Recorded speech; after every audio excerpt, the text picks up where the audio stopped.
दोस्तों नमस्कार, commerce hub में आपका स्वागत है। हमारा जो चैनल है शिवा हब और जो ब्रांड है, जिस ब्रांड के नाम से हम पढ़ाते हैं उसका नाम कॉमर्स हब है और हमारा नाम पाठक सर है। 9919232451 मोबाइल नंबर है, आप संपर्क कर सकते हैं और कॉमर्स का आपको बेहतरीन वीडियो मिलती रहेगी। आज एक कॉमर्स का बहुत ज़बरदस्त टॉपिक है, क्योंकि जब भी आपको जनरल एंट्री करना होगा तो जनरल एंट्री के कुछ कॉन्सेप्ट्स हैं, उन कॉन्सेप्ट को आपको समझना होगा। उन कॉन्सेप्ट पे आज हम लोग बात करेंगे, ठीक है। उसमें हम लोग बात करेंगे जो सबसे इम्पॉर्टेंट कॉन्सेप्ट है, कैपिटल और रेवेन्यू। जितने भी हमारे खर्चे होते हैं या जो भी हम सेल करते हैं, परचेज करते हैं, उसमें कुछ खर्चे, कुछ एक्सपेंसेस जो हम करते हैं वो रेवेन्यू नेचर के होते हैं और कुछ खर्चे जो होते हैं वो कैपिटल नेचर के होते हैं। तो रेवेन्यू नेचर का जो ट्रीटमेंट होता है वो अलग होता है, कैपिटल नेचर का जो ट्रीटमेंट होता है वो अलग होता है। तो हमें ये देखना पड़ेगा कि रेवेन्यू नेचर के ट्रीटमेंट में और कैपिटल नेचर के ट्रीटमेंट में क्या डिफरेंस है, क्योंकि अगर हमने खर्चों का रेवेन्यू और कैपिटल डिफरेंस नहीं समझ पाए तो फिर हमें जनरल एंट्री करने में प्रॉब्लम होगी। जनरल एंट्री, लेजर, कॉमर्स और अकाउंटिंग से रिलेटेड बहुत ज़बरदस्त वीडियो आपको मिलने वाली है। अगर हमारा अब ये जो क्लासेस रहेंगी ये कंटिन्यू ऑनलाइन क्लासेज आपको मिलेंगी 1 घंटे, उसमें कॉन्सेप्चुअल ही मिलेगा। अभी आने वाले समय में हम आपको टाइम बता देंगे, उस टाइम पे हम लाइव पढ़ाएंगे, वो आपको लाइव मिल जाएगा। अभी हमारा क्लास जूम ऐप पे चल रहा है, आप जूम ऐप पे ज्वाइन करने के लिए इस नंबर पे कांटेक्ट कर सकते हैं। डेली क्लासेज हम लोग 9 से 10 लेते हैं मॉर्निंग में, ठीक है। तो इस टाइप का आप क्लासेज आपको मिल सकती हैं और आप देखें कैसे। आज मैं आपको बताऊंगा रेवेन्यू और कैपिटल एक्सपेंडिचर में और एक्सपेंसेस में क्या डिफरेंस है, ठीक है। देखिए, जब हम व्यवसाय में खर्चा करते हैं तो खर्चे हमारे 2 प्रकार के होते हैं। एक खर्चे ऐसे होते हैं जिनको हम रेगुलर करते हैं, ठीक है, जैसे सैलरी हमने रेगुलर दिया, वेजेज हमने रेगुलर दिया, रेंट हमने रेगुलर दिया। लेकिन कुछ एक्सपेंसेस ऐसे होते हैं जिनको हम कभी कभी करते हैं, जैसे फर्नीचर हम एक बार खरीदते हैं, मशीन हम एक बार खरीदते हैं। तो खर्चे हमारे हैं, वो एक्सपेंसेज हैं। तो ध्यान दें, जो हमारा खर्चा होता है, जो हमारे खर्चे हैं, जो एक्सपेंसेज हैं, वो 2 तरीके के होते हैं। एक तो रेवेन्यू होते हैं, रेवेन्यू इनको हम आयगत कहते हैं, आयगत। और एक होते हैं कैपिटल,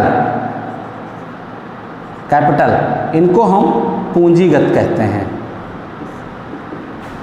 पूंजीगत, ठीक है। तो जो भी खर्चे हम आयगत करते हैं उनके नाम से लिखते हैं, जैसे सैलरी दिया, ठीक, तो salary account debit to cash. Wages दिया, wages account debit to cash, ठीक है। हमने रेंट दिया तो rent account debit to cash. ऐसे खर्चे जो लगातार बार बार छोटे छोटे रूप में हर समय होते रहते हैं और बार बार करने पड़ते हैं, व्यवसाय के संचालन से संबंधित होते हैं, यानी व्यवसाय के लिए करना जरूरी ही है, ऐसे खर्चे को हम लोग रेवेन्यू एक्सपेंस कहते हैं, आयगत खर्चे करते हैं। और इनको हम, ठीक है, इसमें कुछ चीज़ें हम लिख देते हैं। सबसे पहले इनका जो नेचर होता है, प्रकृति होती है, इनकी प्रकृति जो होती है वो छोटी होती है, ठीक। ये छोटे छोटे, इनका जो नेचर है ये छोटे छोटे होते हैं, ठीक। टाइम जो होता है, समय जो होता है, ये बार बार होते हैं, ठीक। यहाँ जो प्रकृति होगी वो बड़ी होगी, ठीक, और एक बार होगी, ठीक। जो कैपिटल खर्चे होंगे ये बड़े नेचर के होंगे, इनका नेचर बड़ा होगा, 1 लाख, 2 लाख, 4 लाख, 5 लाख, 10 लाख, 20 लाख। मशीन खरीदा, अब 5 रुपए की मशीन नहीं आएगी, ठीक है। कार खरीदा, हाँ, वो खिलौने वाली चाइनीज़ कार 200 की आ सकती है, लेकिन बड़ी कार, ठीक है, पैसा ज़्यादा लगेगा। तो ऐसे खर्चे जो बड़े हों, जो बड़े नेचर के खर्चे होते हैं उनको हम पूंजीगत कहते हैं, जो छोटी प्रवृत्ति के होते हैं उनको हम आयगत कहते हैं। क्लियर?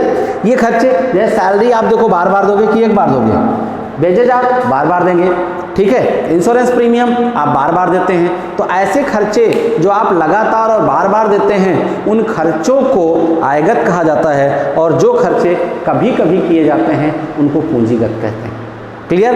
ये बड़े नेचर के होते हैं, ठीक। अब इसको लेखा, इसका जो होता है एंट्री जो होती है बेटा, जो हम लेखा करेंगे तो इसका लेखा पीएल में होता है, पीएल मतलब ट्रेडिंग और पीएल में होता है, और इसका लेखा बैलेंस शीट में होता है। इसको हम बैलेंस शीट में शो करते हैं और इसको हम ट्रेडिंग पीरियड। इसीलिए आप देखिए लोग कहते हैं कि जब हम पीएल अकाउंट बनाते हैं तो उसके डेबिट में ये दिखाया जाता है। नहीं, उनके बैलेंस को डेबिट में ट्रांसफ़र किया जाता है। इसीलिए पीएल अकाउंट को या पीएल अकाउंट में सैलरी रखा जाता है। लोग कहते हैं ये फॉर्मेट रट लो। फॉर्मेट क्यों रट लें, कहाँ से बन के आया? क्लियर हो गया? तो वह खर्चे जो बार बार लगातार होंगे, वह खर्चे जो बार बार लगातार होंगे, उन खर्चों को हम आयगत कहते हैं, तो इनको पीएल अकाउंट में रखा जाता है। और वह खर्चे जो बार बार होंगे, वो एक बार होंगे, ठीक, बड़े नेचर के होंगे, उनको हम पूंजीगत कहते हैं। अब इसमें जैसे वेतन, उदाहरण की हम बात करें, उदाहरण जैसे वेतन, मजदूरी, किराया, ये सब आता है। इसमें अगर बात करें मशीन, फर्नीचर, ये सब खरीदेंगे तो ये इसलिए मैं बता रहा हूँ कि आगे जब आप जनरल एंट्री करोगे तो इसका बहुत बड़ा रोल आपके जनरल एंट्री में होगा। क्लियर? तो ये आपको खर्चों में आयगत और पूंजीगत पहचानना बहुत इंपॉर्टेंट है कि आप आयगत और पूंजीगत कैसे पहचानोगे।